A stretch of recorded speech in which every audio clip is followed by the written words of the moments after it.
Assalamualaikum warahmatullahi wabarakatuh. My name is Muhammad Fariz Al Azhar, and I'm from Level 258 class. The purpose of making this video is to fulfill the post-term examination of Level 2. And in this video, I'm going to be explaining a set of list of teaching process using PPP. But first off, I'm going to be explaining about what PPP is. So PPP stands for presentation, practice, and production. So we as a facilitator are going to present what the material is to the students, and we're going to let them practice of the materials given, and we're going to make them produce a sentence or any sort of activities in accordance with the materials given.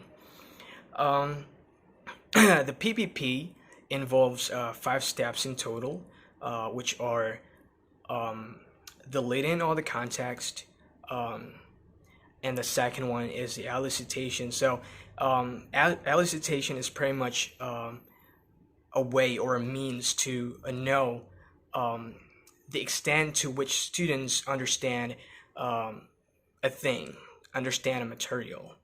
And then we move on to the explanation, and then accurate production, and lastly is the immediate creativity, where the students will produce the activities of their own on their own.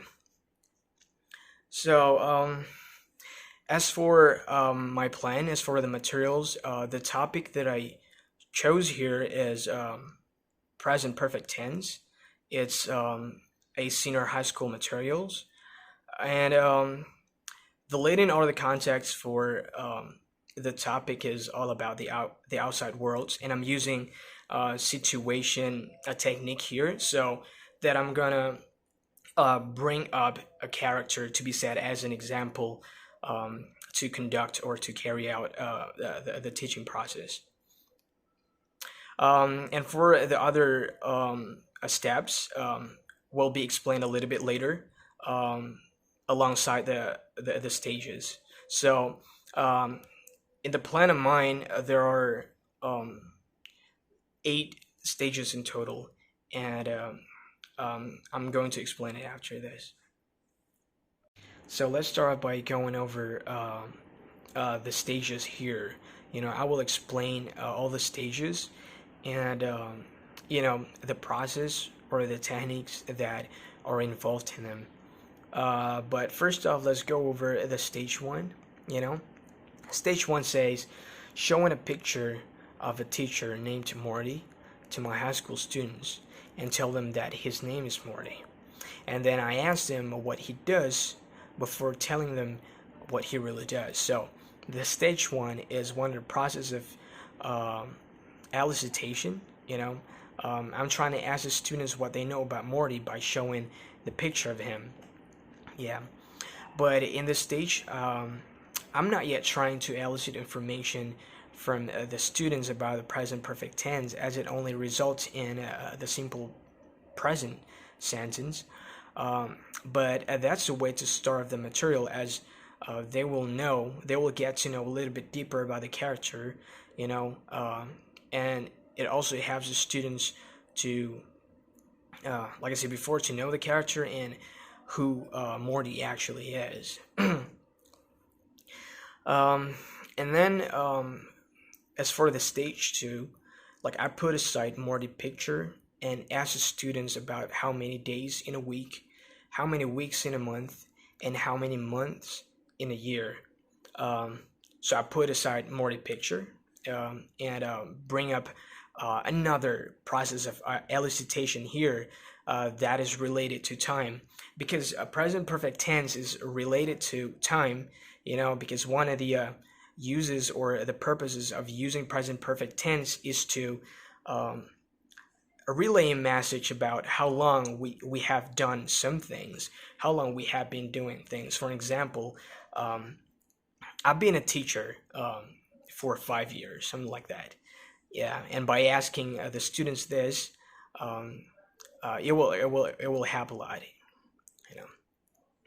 So yeah, the stage 2 is a process of elicitation. The both stage 1 and stage 2 or the process of elicitation. So let's move on to the stage three. It says, I take Morty picture back and model the sentence normally by saying he has been a teacher for 5 years. So, in my opinion, the stage three involves only accurate production because, from the sentence given, there's nothing to be focused on, um, like yeah, I think the sentence is really easy to say. Like it doesn't need any kind of explanation, techniques involving isolation and distortion, something like that. So I'm just going for the accurate production here um, that will later on be repeated uh, by the students chorally and individually on stage four. I'll say the sentence.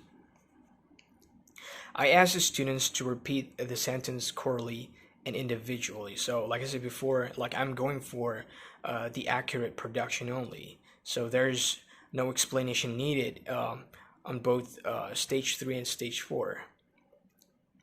And on stage five, it says I shows the students different pictures to teach them sentences such as he has lived in England for 2 months or he has studied English for 3 years. Um, it's pretty much like another type of sentence, you know, to get them to know better about the purpose or the use of the present perfect tense here. And on stage six, I modify the sentence using a substitution drill for the subjective pronoun of each sentence from he to I. For instance, I've been a teacher for 10 years. Well, my focus here using a substitution drill is to get my students know the subject verb agreement used in present perfect tense, that when you use I, you know, um, the auxiliary verb used in a sentence will be changed from has to have. Like as you use he, then you're going to use has. But as you use I, and it's going to be I've. But there's something really interesting here because as you use I, you can actually contract the both word I and have. You can simplify the both word and combine it into one, which makes it pronounced I've instead of like I have. Well, it will be explained on stage seven. So, first, I normally model the sentence by saying I've lived in Indonesia for 10 years. And then here, the stage seven is a process of explanation because I first include the normal model, the teacher normal model, and then I will isolate the word I've. So I'm focusing on I've, because maybe some students like haven't known what I've actually stands for. So um, this is actually my focus. So I isolate the word I've and break it down by distorting it into I have, I've, and then I repeat it again. I have, I've, so I have, I have, I've. So yeah, um, the stage three, four, five are pretty much the processes of accurate production, and starting from the stage six, I'm using the process of explanation here by using like teacher normal model, and then I break it down by isolating the word and breaking it down by distorting it on the stage seven.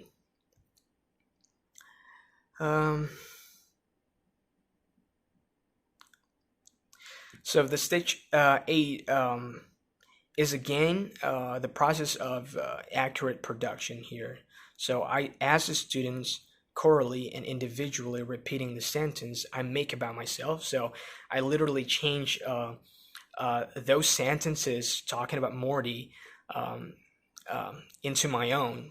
So like it, the sentence like he has been a teacher for um, blah blah blah, and I change it into my own, and I've been a teacher for blah blah blah. So I ask the students again uh, to repeat corally and individually the sentence I make about myself in line with the sentences practiced beforehand. So it's a process of accurate production. And for the final stage is also the final process, the final step, the final technique um, used in PPP is the immediate creativity. So um, it says, as all the students have practiced all the sentences about Morty's in my life, I ask the students to make their own sentences about themselves. So um, I'll then ask the student again um, um, about themselves. So I will first, throw like some questions at them, um, like who are you, and how long you've been doing things, how long you've done things, and all that, and how long you've lived in a certain type of place, blah blah blah, and uh, and then I will make them work in pair with with a student next to them to be their partner, and they will bring up a conversation between them two into to make a deeper conversation about their life using present perfect tense, to talk about their experience um, that is associated with time and all that. So I think that's pretty much um, of the video. That's pretty much it for my explanation about um, teaching process using PPP that involves laying out the context, elicitation, explanation, accurate production, and the immediate creativity. So all the stages include all the processes, and yeah.